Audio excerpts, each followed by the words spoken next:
Hello friends, welcome back to our channel అన్నన్ బ్రతుకులు. So నేనైతే రీసెంట్గా ఇండియా వెళ్ళిన టైంలో అయితే మా గ్రామం సమీపంలో ఉన్న NH-167B అనే హైవే మీద ఈ ఇన్సిడెంట్ అయితే జరిగింది. అసలు ఏమైంది ఏంది అని చెప్పేసి నేను విచారణ చేయగా వాళ్ళు బెంగళూరు నుంచి గుంటూరు వెళ్తున్న సమీపంలో మధ్య మార్గంలో ఈ విధమైన యాక్సిడెంట్ జరిగింది.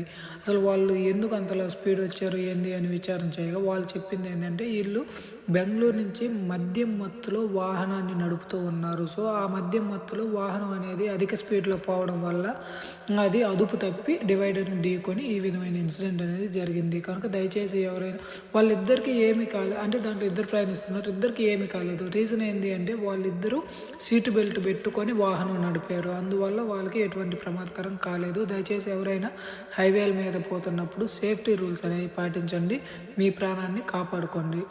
ఇటువంటి మరింత సమాచారం కోసం ప్లీజ్ ఫాలో అవర్ ఛానల్ అన్నన్ బ్రతుకులు. Thank you.